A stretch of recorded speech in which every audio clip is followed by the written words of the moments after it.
دوهم قدم کې راګرځم موضوع ته چې شهوت یعنې څه شی، شهوت څه ته وایي. الله جل جلاله د انسان بدن داسې پیدا کړی دی چې ځینې برخې د ځینو لپاره ورته ساتونکي ګرځولي دي. تر څنګ الله جل جلاله په دې ټولنه کې د انسان داسې یو موجود پیدا کړی دی چې د ژوند بېلابېلو مراحلو او پړاوونو نه تېرېږي، د ژوند تر وروستي پړاوه پورې ځي، داسې یو پړاو ته ځي چې د نورو خلکو مرستې ته ضرورت پیدا کېږي. شهوت خپله هغه غریزه ده چې د هغې په اساس باندې په ټولنه کې د نسل بقا لپاره زمینه برابرېږي، نسل بقا پکې رامنځته کېږي. که چیرې شهوت د انسان په بدن کې شتون ونه لري، نو د انسان دغه ټولنیز ژوند او د انسانانو دغه د نسل تسلسل چې تر اوسه پورې موږ تاسې شاهدان یو، دغه تسلسل به ډېر ژر د منځه ولاړ شي، ختم به شي. د همدې په اساس باندې په ټولنه کې ژوند دوام پیدا کوي، د همدې په اساس باندې دغه د انسانانو نفوس ورځ تر بلې نه زیاتېږي. دا په حقیقت کې یو ډول جنسي غریزه ده. شهوت یو جنسي غریزه ده چې د دغې جنسي غریزې یو طرف نه سره د دې نه چې د انسان ته یو ډول سکون او ارامي ورباندې محسوسېږي، اساس او هدف یې د نسل بقا ده او په ټولنه کې د انساني ژوند دوام دی. د همدې په اساس باندې انسانان کولی شي چې د ځان نه وروسته نور اشخاص وزېږوي، د همدې لارې نه کېدلی شي چې د ځان نه وروسته داسې اشخاص ولري تر څو په هغه مرحله کې چې دوی بیا هیڅ قسم بدني او فزیکي ځواک نه لري، په هغه دوره کې بیا د دوی ملاتړ وکړي او د دوی مرستې ته مټې رابډ وهي.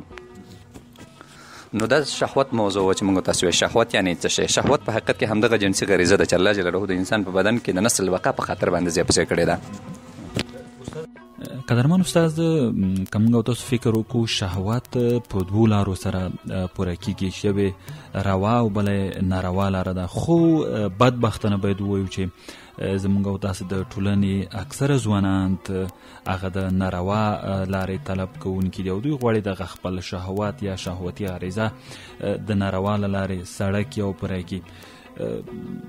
څومره بده لاره ده دغه او څومره زیانونه خپله د شخص او د ټولنې ته پېښوی شي که چېرته د ټولنې ځوانان غواړي چې په ناروا لارو خپل شهوت پوره کړي. په دغه برخه کې موږ تاسې وګورو، دا سمه ده چې الله جل جلاله دغه د انسان بدن ټول په خپله داسې برابر کړی ده، نظام یې داسې ترتیب کړی ده چې په خپله پکې د ځینو اړتیاوو پوره کولو لپاره انسان واداره کېږي، انسان مجبورېږي. مثال په توګه باندې کله چې انسان وږی شي، هغه د خپل دغه مادي اړتیاو د پوره کولو په خاطر باندې هغه مجبور دی چې د هرې لارې نه وي د خپل ضرورتونه پوره کړي، خپل اړتیا پوره کړي، ځان دپاره غذایي مواد ترلاسه کړي. ولې پاتې شوه د لارو اختیار چې کومه لاره څوک اختیار کړي او د کومې لارې نه خپل هدف پوره کړي، کومې لارې نه خپل اړتیاوې لاسته راوړي، دا بیا مستقیما ارتباط لري د انسان په اختیار پورې. الله جل جلاله انسان ته دغه ټولو کارونو یا د ټولو اړتیاو د پوره کولو لارې چارې ورښودلې دي. سمې لارې هم ورښولې او د سمې تر څنګ یې کږه لاره هم ورته وایي چې که ډېره د دې نه واوښتلې دغه لار خراب ده. شهوت موږ تاسې وایو سمه ده چې یو ډول انسان ته پکې جنسي او انسان ته یو ډول سکون او ارامي پکې محسوسېږي. ولې که چېرې موږ تاسې دې موضوع ته وګورو، په دې برخه کې رسول اکرم صلی الله علیه وسلم یو حدیث مبارک هم دی، وایي چې که چېرې صحابو ته وایي که چېرې تاسې د نکاح د لارې نه د خپلو بیبیانو ته نږدې کېږئ او د هغوی سره یو ځای والی کوئ، الله به تاسو ته اجر درکوي. صحابه ورته وایي چې یا د الله پیغمبره دا خو زموږ صرف د بدن د خپل زړه غوښتنه مو ده او دې باندې صرف زموږ د بدن ارامي ځان دپاره یو ډول ارامي محسوسوو، ځکه موږ داسې کار کوو. نو پیغمبر اسلام ورته وایي چې نه، که چېرې تاسې د ناروا لارې نه دغه کار ته ورنږدې شي تاسو ته الله عذاب درکوي، په مقابل کې که چېرې د نیکې لارې نه ورنږدې شي تاسو ته الله اجر درکوي. نو دا هم داسې یوه موضوع ده. اوس حتی حیوانات که موږ تاسې وګورو، حتی د حیواناتو نه رادې خوا دغه نورو چارپیانو را دې خوا په انساني قشر کې موږ تاسې وګورو، غیر مسلم خلک هم دغه عمل سرته رسوي، د نسل د بقا په خاطر باندې سرته رسوي، هر څه دپاره چې ولې اسلامي ټولنه کې که چېرې موږ تاسې وګورو، سره د دې نه چې د نسل بقا یو اصل دی د انساني ټولنې لپاره، ولې د دې تر څنګ مهمه دا ده چې دغه د نسل د بقا رامنځته کېدل باید په داسې یوه اساسي او اصولي لاره باندې وشي چې هم پکې د انسان لپاره دنیوي ګټه پکې وي او هم پکې اخروي ګټه پکې وي. نو که چېرې د غیر مشروع لارې نه دغه د شهوت مسله راپورته شي او یا د شهوت مسلې د غریزې رافع کولو ته یو څوک مخه کړي، سمه ده د دې شهوت غریزه به پوره شي، خو ولې څنګه چې مناسبه ده او یا کومه لاره چې هغه د انسانیت لپاره الله جل جلاله ټاکلې ده، د الله پیغمبر ټاکلې ده، دا به د هغې لرې وي. نو په خپله ټولنه د بحران لور ته ځي، ټولنه د خرابۍ لور ته ځي، ټولنه کې فتنې را پیدا کوي د ځانه سره. خو ولې که چېرې د سالمې لارې نه دغه لارې ته خلک ورنږدې شي او یا خپل شهواني غریزه د سالمې لارې نه پوره کړي، نو هم به دنیوي ګټه به دا وي چې د هغې به سکون او ارامي به ورته حاصله شوي وي، ترڅنګ به د نسل د بقا په برخه کې دغه خپله انرژي په سالم شکل باندې استعمال کړي وي، او د دې نه علاوه حتی الله جلاله به ورته د همدغه عمل په نتیجه کې اجر او ثواب هم ورکړي، نو هم یې دنیوي ګټه او هم یې اخروي ګټه دواړه پکې شتون لري. استاده کېدای شي تاسو هم اورېدلي وي ځینې کسان داسې ادعا کوي چې وایي چې د نورو هیوادونو ځینې ډلې غواړي چې د یو هیواد ځوانان شهوت پرسته کړي او داسې لارې طریقې په لاره اچوي تر څو په اساس ځوانان شهوت پرسته شي، شهوت پالونکي شي. نو که چېرته د یوې ټولنې ځوانان شهوت پرسته شي او ځوان شهوت پاله شي، جوات او څرګند زیانونه به ټولنې لپاره څه وي، او یا ولې دوی غواړي چې د یوه هیواد د ټولنې کسان یا ځوانان خصوصا ځوانان شهوت پرسته کړي؟ په دې برخه کې که چېرې موږ تاسې وګورو، لومړنی اصل خو دا ده چې موږ دوه قسمه ټولنې لرو، یو اسلامي ټولنې موږ تاسې لرو، یو غیر اسلامي ټولنې یا په عامه معنی باندې اسلامي ټولنې او غربي ټولنې چې ورته خلک وایي. په اسلامي ټولنو کې او غربي ټولنو کې شهوت کلمې استعمال او د شهوت د دغه غریزې رفع کول چې دا توفیر لري سره. اسلام کې موږ تاسې وایو چې د شهوت د غریزې رفع کول هغه په حقیقت کې دا سمه ده چې د انسانانو اړتیاوې ورسره پوره کیږي، خو د انسانانو د اړتیاوو د پوره کولو ترڅنګ د یو قسم د الله جلاله او د الله د پیغمبر د اوامرو اطاعت پکې شتون لري. ولې ترڅنګ غربي ټولنو کې موږ تاسې وګورو، هلته بیا په کامله معنی باندې هلته بیا شهوت کلمه چې استعمالیږي بیا عموما د خلکو د بېلارې کېدلو د په معنی باندې استعمالیږي. یا غربي شهوت نه چې موږ تاسې کله په خپلو ټولنو کې یادونه کوو، مقصد چې ټول د ټولنې هلاکت او تباهي ده، وجه چې د هلته پکې هغه شرعي تګلارې پکې نه مراعات کیږي. اسلامي ټولنو کې چې کله پکې شرعي تګلارې مراعات کیږي، دلته سمه ده دغه د شهوت غریزه خو بغیر د دې نه هم که چېرته د شرعي لارې مراعات کې هم رفع کېدلی شي. ځینې خلک داسې پیدا کېږي چې هغوی دغه د غیر مشروع لارو نه د خلکو د شهواني غرایزو د رفعولو لپاره فعالیتونه کوي. ځکه غیر مسلم خلک همیشه دپاره غواړي چې مسلمانان د خپل عقیده باندې بې باوره کړي، هغوی په خپلو افعال او اعمالو باندې بې باوره کړي، هغوی په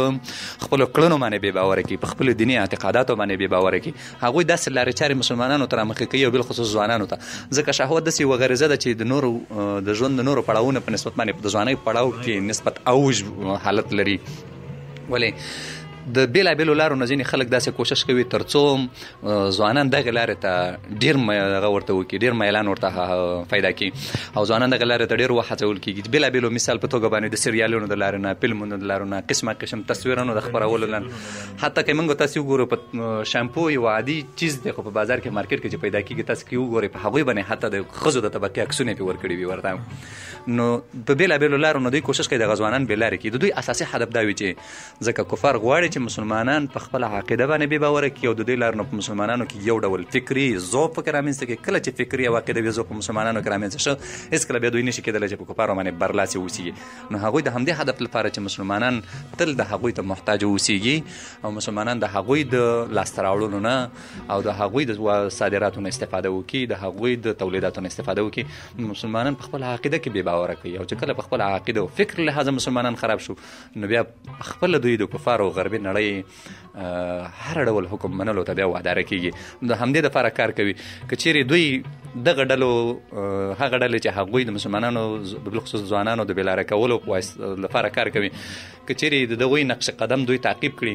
دا یو واضحه مسله ده چې په ټولنه کې به اسلامي احکامات او اسلامي ارشادات چې د هغه د پښو لاندې کېږي. چې کله اسلامي ارشادات او اسلامي احکامات په ټولنه کې د پښو لاندې شو، لومړنۍ ستونزه خو دا ده چې هلته انسانیت د سوال لاندې راځي. کله چې انسانیت د سوال لاندې راغی، همدغه انسان د همدغه غریزې په اساس باندې نور حیواناتو په جمع کې یوځای کېږي. د نور حیواناتو په شانتې نه به بیا خور پېژني، نه به مور پېژني، نه به لور پېژني، نه به بل پېژني. د شهوت د غریزې د راپارولو یا د هغې د دفاع په برخه کې موږ تاسې لومړی باید یو بل مورد ته اشاره وکړو. او زموږ په ستاسې په ټولنه کې یوه غټه ستونزه چې د هغه دا ده چې کله ځوانان د خپل عمر دغې مرحلې ته رسیږي، د اسلامي شریعت د اصولو برخلاف هغوی ځینې په داسې کړنو باندې ځینې کړنو ته مجبورېږي چې هغوی دغه خپله غریزه په غیر سالم شکل باندې هغه کړي حل کړي. مثال په توګه باندې اسلام کې اصول دا دي چې کله د لومړي ځل لپاره هلک ځوان کېږي د بلوغ مرحلې ته رسېږي او حتی که د نجونو د طبقې نه کومه یوه بلوغ مرحلې ته رسېږي اسلام اوس دا وایي چې هغې دپاره سمدستي تاسې د نکاح بندوبست ورته وکړئ که زوی مبالغ شه ښځه ورته وکړي که لور مبالغه شوه خاوند بندوبست ورته ونیسئ ولې زموږ ستاسې ټولنو کې ځینې ستونزې هغه اساسي ستونزې دا دي چې حتی یوه ښځه په کور کې د زړښت تر دغه پورې رسېږي خو د ځینو رسم رواجونو په اساس باندې هغه نشي کولی چې خاوند وکړي یا یو هلک دی هغه یوه ښځه کېدای شي کونډه شي په ځوانۍ کې هغه هم تر ډېر وخته پورې نشي کولی چې د خاوند غوښتنه همداسې ده همداسې که چیرې یو ځوان د بلوغ مرحلې ته ورسېږي هغه هم د ځینو ستونزو د ځینو دغو په اساس باندې د مشکلاتو په اساس باندې لکه د مهر د لوړوالي په اساس باندې ځینې نور ستونزې داسې ستونزې شتون لري چې هغه هم نشي کولی چې سالمې لارې نه خپله دغه غریزه پوره کړي په دغه برخه کې زه باید د یوې نقطې نه یادونه وکړم چې په دغه برخه کې که د هلک نه او که د جنۍ څخه د دغسې ستونزو د مشکلاتو په اساس باندې د دغسې رسم و رواجونو او د زیاتوالي په اساس باندې د دوی نه هر قسم ګناه کېږي په دې کې مستقیما مور او پلار مستقیما د دوی سره شریک دي مور یې مور سره په شریکه ده پلار یې مور سره شریک دی د کورنۍ ټول فامیل مور سره شریک دی حتی کلی د کلي مشر د قوم مشر دا ټول په دغسې ګناهونو کې د دوی سره شریک دي دا په حدیثو باندې ثابته مسله ده چې که چیرې د چا لور بالغه کېږي او هغه په کور کې ساتي او د هغې ته د خاوند بندوبست نه کوي که د دې نه هر قسم ګناه کېږي مستقیما د دې ګناه چې ده د کورنۍ په غاړه باندې ده همدارنګه د هلک نه دلته که چیرې موږ تاسو وګورو د دې څنګه اسلام یوه بله لاره چاره موږ تاسو ته ښوولې ده اسلام کې رسول اکرم صلی الله علیه وسلم فرمایي چې کله چې وایي ځوانانو وایي کله چې تاسې د ځوانۍ مرحلې ته ورسېدلی تاسې د شهوت او دغو د راپارېدلو دغسې یوې مرحلې ته ورسېدلی وایي تاسې کوشش وکړئ واده وکړئ تاسې ودونه وکړئ بیا دغسې حالت کې که چیرې وایي د واده کولو وړتیا نه لرئ ځکه واده هغه چیز دی چې د دې په اساس باندې د انسانانو دغه سترګې ښکته کېږي وایي سترګې ښکته کېږي معنی په دې معنی چې بیا پردیو نامحرمو ښځو ته بیا نه ګوري که چیرې تاسې د واده کولو توان او وړتیا بیا نه لرئ وایي بیا تاسې څه وکړئ روژې ونیسئ دا روژه چې دا په حقیقت کې وایي ستاسې د عزت او ستاسې د نفس ساتونکې ده ځکه روژهدار انسان همیشه دپاره چې کله هم ګناه طرف ته دغه کوي هغه سر سمدستي دا فکر پیدا کېږي چې والا زه روژه یم زه باید ګناه ونه کړم همدارنګه که چیرې وایي تاسې اول لومړنی اصل دا چې که چیرې مالي او بدني وړتیا لرئ دواړه نو واده وکړئ که چیرې د واده کولو وړتیا نه لرئ بیا تاسې روژه ونیسئ که چیرې دا دواړه اعمالو باندې یا دغه دو قسمه ارشاداتو باندې څوک بیا به هغه نه کوي عمل ور باندې نه کوي دا به طبعا هم بیا په ګناهونو کې اخته کېږي ورسره نو اسلام یې ډېره ښایسته او واضحه لارې ورته ښودلې ده خو د دې نه یو بیا مهمه مسله دا ده چې زموږ ستاسې په ټولنه کې باید د دغه بدو رسم رواجونو په وړاندې باید مبارزه وشي که چیرې د بدو رسم رواجونو په وړاندې باندې مبارزه وشي نو زه فکر نه کوم چې هیڅ یو هلک دی د بلوغ د مرحلې نه وروسته تر ډېره وخته پورې هغه دی همداسې پاتې شي مجرد حالت کې پاتې شي او یا د یوه ښځه همدې حالت کې پاتې شي نو دغه یو اساسي ستونزه ده ولې اسلامي حل لارې هم دغه د روژې نیول او همدارنګه د نکاح کول چې د یو حل لارې په توګه باندې ورته واضح کړي دي دلته یو بل ډېر غټ مشکل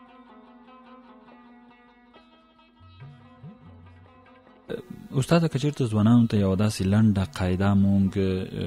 په ګوته کو چې ورته ووایو چې که چېرته څوک غواړي چې د شهوت پالنۍ یا د شهوت پرستۍ نه خلاص شي نو د دوی لپاره غوره قاعده دا ده چې دوی د لومړی خپل لمونځ سم کړي ځکه قرآن شریف کې یو آیات هم دی چې دغه لمونځ تاسو د ناروا او د ګمراهۍ له کارونو نه منع کوي چې په د ناروا او ګمراهۍ کارونو کې شهوت هم شامل دی نو آیا دا به سمه نه وي د دوی لپاره قرآن کریم کې یو آیات مبارک دی چې ان الصلاة تنهی عن الفحشاء والمنکر عمر رضی الله عنه ته یو ورځ عمر رضی الله عنه د حدیث موضوع په منبر باندې خلکو ته تشریح کوي یو صحابي ورته جګیږي ورته وایي چې یخ امیر المؤمنین ته خو وایي چې دغه منځ د انسان د ګناهونو نه ساتي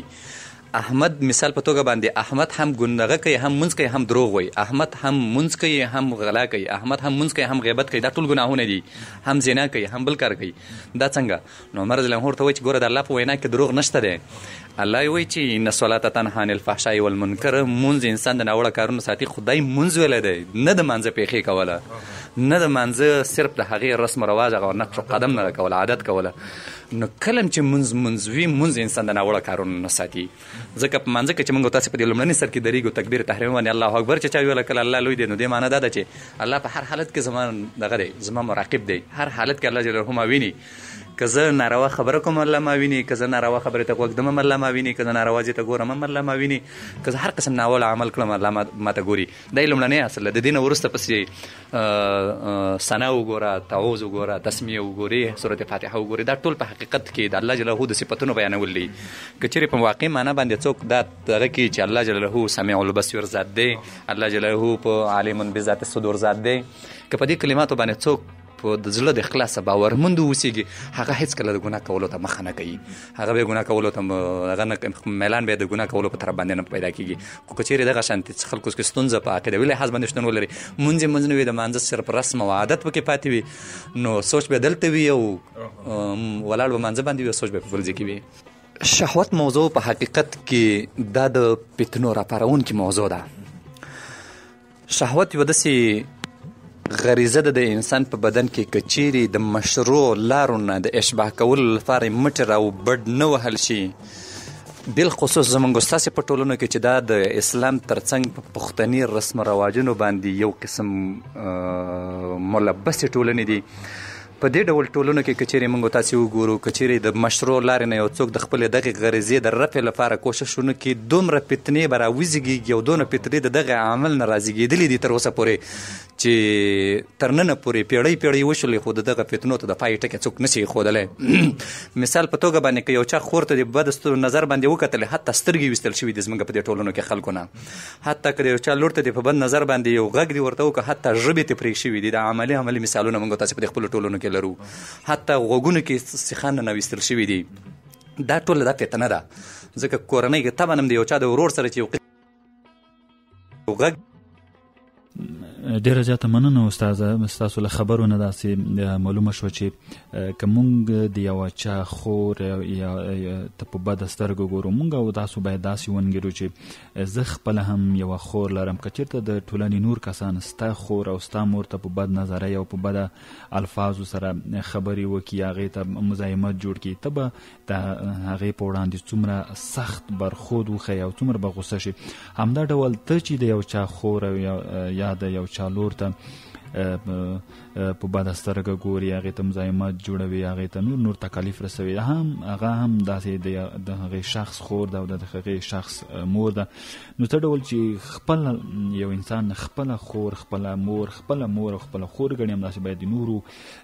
کسانو، د نورو خویندې هم او میندې هم خپلې میندې او خپل خویندې وګڼي.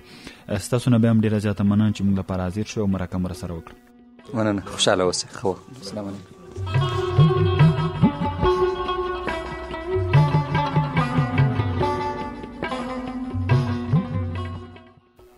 قدرمن اوریدونکو، دا وه زموږ د دې اونۍ د فکري رغونه خپرونه چې تاسو لپاره مو وړاندې کړه.